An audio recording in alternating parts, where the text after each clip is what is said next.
I don't know, as a Malayali Telugu సినిమాలో ఇలాంటి ఒక ఫిల్మ్ వస్తుంది, అందరూ ఇటువైపు కూడా చూడాలి అనే ఆ ఒక ఇది నాకుంది. అండ్ అది ఈ ఫిల్మ్ ద్వారా వస్తుందనే నమ్మకం ఉంది. So why would I say no to a film like this? రావాలని కూడా కోరుకుంటున్నాం. విష్ ఆల్ ది బెస్ట్ అండి.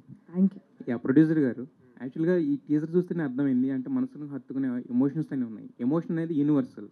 బట్ ఈ సినిమాని ఓన్లీ తెలుగు, తమిళ్ అండ్ మలయాళం వరకే పరిమితం చేశారు. అట్లీస్ట్ అంటే కన్నడ ఉంటే కూడా సౌత్ ఇండియన్ ఫిల్మ్ అయ్యేది, లేదా పాన్ ఇండియన్ సినిమా అయ్యేది కదా. సో అంటే ఎమోషన్ అనేది కామన్ కదా ఎక్కడైనా కూడా, ఎవ్రీవేర్. బట్ ఎందుకు ఈ 3 language? So we are just waiting for a name to make it big and big. Okay. Kannada, the reason why we didn't go Kannada is akkada eventual ga all the people, even the Kannadigas are watching in Telugu only. So that's the only reason we didn't put the Kannada name there. But we'll be releasing in Karnataka and Bangalore as well. Director గారు, అంటే 30-35 అనేది పెట్టడానికి perfect. అంటే 90s ఈ మధ్యన ఒకటి వచ్చింది, పెద్ద హిట్ అయింది, దిస్ కైండ్ ఆఫ్ ఫిల్మ్. అది కూడా ఒక సిరీస్ అయినా కూడా ఇలాంటి కైండ్ ఆఫ్ అట్మాస్ఫియర్లో వచ్చింది కదా. సో అలా ఏమైనా రిలేటబుల్ చేశారా, లేకపోతే 35 పెట్టడానికి రీజన్ స్పెసిఫిక్గా? కరెక్ట్, 36.5 అని పెట్టుకోవచ్చు కదా. ఇట్స్ లైక్ కథ దానికోసమేనండి. అంటే మొత్తం ఏదైతే కాన్ఫ్లిక్ట్ పాయింట్స్ ఉంటాయో కథలో, వీళ్ళ ఫ్యామిలీలో అవ్వచ్చు, స్కూల్లో అవ్వచ్చు, ఆ నెంబర్ చుట్టూ తిరుగుతూ ఉంటుంది అంతే. అంతకన్నా పెద్ద రీజన్ ఏం లేదండి యాక్చువల్లీ. ఓకే, అయితే నివేద గారు, మీరు కూడా 35 ఆ గ్రేడేనా లేదంటే టాప్ గ్రేడా ఎడ్యుకేషన్లో? I was a good student only, అంతే అండి. Okay, I should not put him down, but నా తమ్ముడు కొంచెం 35 ఇన్ మ్యాథ్స్. డైరెక్టర్ గారు చెప్పండి సార్, యాక్చువల్లీ మాటల్లో నేను చెప్పొచ్చండి, కానీ సినిమా చూస్తే మీకే తెలుస్తుంది. మీరు అడిగిన ప్రశ్నకి సమాధానం ప్రసాద్ పాత్ర. సో ప్రసాద్ని చూస్తే మీకు, నాకు తెలిసి మీ నాన్నగారు గుర్తు రావచ్చు, అండ్ మీరు నాన్నగా కూడా మీకు గుర్తు రావచ్చు. ఓకే, సో ప్రసాద్ అనే వ్యక్తి చాలా చాలా ఒక తిరుమల తిరుపతి ఆ చుట్టుపక్కల ఒక బస్ కండక్టర్గా చేసుకునేవాడు. మీరు అన్నట్టు పిల్లల్ని బాగా చదివించాలి, అమ్మ జన్మనిస్తే నాన్న జీవితాన్ని ఇవ్వాలని నమ్మే వ్యక్తి. సో విశ్వాన్ని మీరు చూస్తారు, మీరే నాకు తర్వాత నాకు అలా అనిపించింది అంటే మీరే నాకు చెప్పినప్పుడు నేను మళ్ళీ వింటాను. అంటే యూజువల్లీ ఏంటంటే బాగానే స్టార్ట్ చేస్తారు. యూజువల్లీ ఫిల్మ్ మేకర్స్ ఏంటంటే లాస్ట్లో నాన్నను విలన్ చేసేసి ఒక సేఫ్ ఎగ్జిట్ తీసేసుకుంటారు. యూజువల్ మీరు అలా కాకుండా ఉంటే లేదు సార్, ఇందులో నాన్న విలన్ కాదు, అమ్మ హీరో కాదు, అందరూ క్యారెక్టర్స్. ఓకే, నిజంగా పేరెంట్స్ సెంటిమెంట్కి న్యాయం చేస్తే first phone you can expect from మీ. ఖచ్చితంగా సార్, థ్యాంక్ యూ. ఖచ్చితంగా. నందకిషోర్ గారు, నార్మల్గా really I appreciate you for arriving at a content of this kind. Thank you sir. కానీ ఇప్పుడు జనరల్గా ట్రెండ్స్ ఎట్లా ఉన్నాయి, కాశ్మీర్లు, సీషోర్లు, నిమ్మకాయలు, మేకులు, లేదా ఫ్యాంటసీలు, ఇలా నడుస్తున్నాయి సినిమాలు. I hope you understood it. అర్థమైంది సార్, కొంచెం కొంచెం. కానీ బ్లాక్ మ్యాజిక్లు సినిమాలు బాగా ఆడుతున్నాయి అండ్ ఫ్యాంటసీలు బాగా ఆడుతున్నాయి. నిమ్మకాయలు, మేకులు అందుకన్నా అనమాట, రైట్? ఇప్పుడు ఈ సినిమాలు కాకుండా జనరల్గా ఇలాంటివి కథలు, ఇలాంటి ప్లేన్లో ఆలోచించడానికి వేరే సెపరేట్ యాంగులారిటీ ఆఫ్ మైండ్ ఉండాలి, దానికి ఎంతో కొంత ఇన్స్పిరేషన్ ఉండాలి. ఒక భాగ్యరాజ గారు వాళ్ళు ఆ టైంలో తమిళ్లో తీశారు ఇలాంటి సినిమాలు. బట్ మీరు what has really inspired you? అంటే మీరు ఒక డైరెక్టర్గా సెపరేట్గా ప్రూవ్ చేసుకోవడానికి ఇటు వచ్చారా, లేకపోతే what is the real inspiration in arriving at a content like this అండి? Thanks for sir, good question sir. Sir నాకు ఆ బ్లాక్ మ్యాజిక్ అవి ఎప్పుడు నేను ఎక్స్పీరియన్స్ చేయలేదు సార్. సో బేసిక్గా మన అనుభవాల నుంచి కథ పుడుతుంది సార్. ఇది నా జీవితంలోంచి, నా అనుభవాల నుంచి పుట్టిన కథ. 35 మీరు? నేను 35 కాదు సార్, కానీ దానికి దగ్గరగానే ఉంటాను సార్. ఓకే. సో విషయం ఏంటంటే సార్, అంటే కథ అన్నది మన జీవితాల నుంచి పుడుతుంది సార్ ఎప్పుడైనా. ఎగ్జాక్ట్. సో ఇది మన చాలామంది జీవితాల్లోంచి, నేను చూసిన జీవితంలోంచి, నేను చదివిన పుస్తకాల్లోంచి, నేను చూసిన సినిమాల్లోంచి హానెస్ట్గా పుట్టిన కథ. ఇంకా అంతే సార్, అంతకన్నా పెద్ద ఏం లేదు. మా నాన్న మీరన్నట్టు మధ్యతరగతి. ఓకే, ఆయన పెంచిన విధానం, మా అమ్మని నేను చూసిన విధానం, అంతే, అంతకన్నా ఇంకేం లేదు సార్. అంటే నార్మల్గా ఇప్పుడు ఫర్ ఎనీ న్యూ డైరెక్టర్ ఏదైనా అటాకింగ్ కంటెంట్ మీదనే ఎవరి దృష్టి అయినా ఉంటుంది. ఎందుకంటే to gain the commercial market with single film, that with the debut film. What is that really you can, ఈ సినిమాని ఏది హుక్ అవుతుంది ఎగ్జాక్ట్గా ఆడిటోరియంస్కి, ఆర్ మాసెస్కి అన్నది మీ ఎస్టిమేట్తో రాశారండి కదా? ఆ ఎస్టిమేషన్ అయితే నాకు తెలియదు కానీ సార్ ఒకటి చెప్పగలను, most commercial thing in any story is emotion sir. ఆ ఎమోషన్ అయితే మాత్రం ఫుల్గా ఉంటుంది sir. Okay. So we made a commercial film అని నేను నమ్ముతున్నా. బికాజ్ ఇప్పుడు ఆఖరికి ఆ బ్లాక్ మ్యాజిక్ సినిమాలో అవ్వచ్చు, కేజీఎఫ్లో అవ్వచ్చు, లేకపోతే ఇంక పెద్ద పెద్ద సినిమాల్లో కూడా అవ్వచ్చు, ప్యూర్లీ అంటే ప్లేయింగ్ టు ద గ్యాలరీలో మాట్లాడాలి అంటే అమ్మ సెంటిమెంట్కి మించిన సెంటిమెంట్ మన సినిమాలో ఇంకా రాగలేదు sir. That's the most commercial element.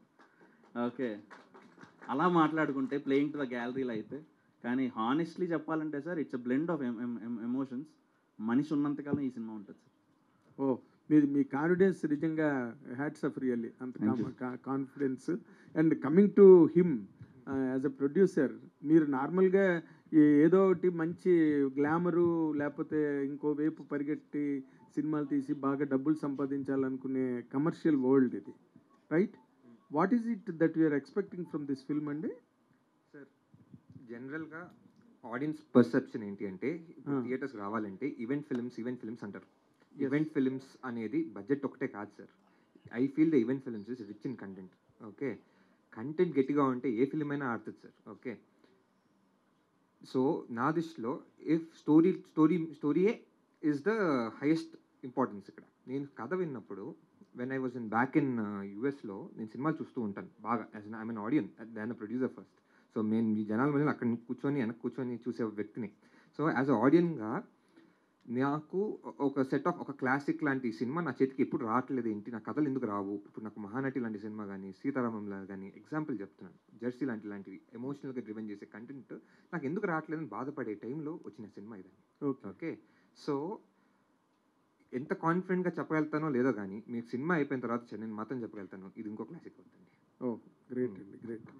అయితే నివేద గారు, చెప్పండి. ఇప్పుడు నార్మల్గా మీ age group actors maximum try చేస్తారు. And I know 1 or 2 heroines glamour లేదని కంటెంట్ క్యారెక్టర్స్ని వదిలేసిన పెద్ద హీరోయిన్స్ నాకు తెలుసు ఒక ఇద్దరిని.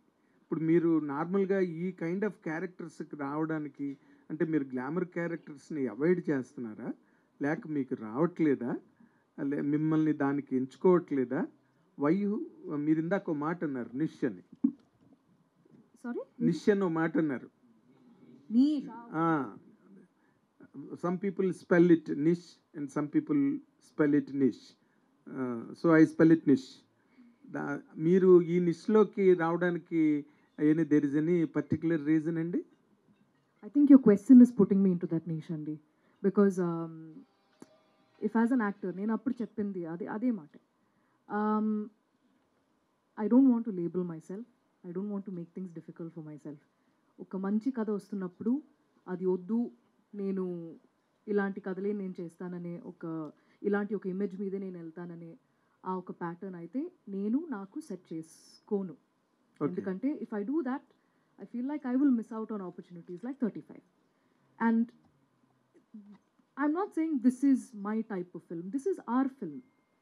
And as an actor, oka manchi character ni వదులుకోవడం అనేది అది నేను వద్దని చెప్పిన తర్వాత what is going to be the consequence, అది చేసుకున్న తర్వాత what is going to be the consequence, ఇలాంటి ఆలోచనల మీద నేను ఎక్కువ టైం స్పెండ్ చేయను. ఈ ఒక క్యారెక్టర్ నేను if I let go off this I knew that I will regret it.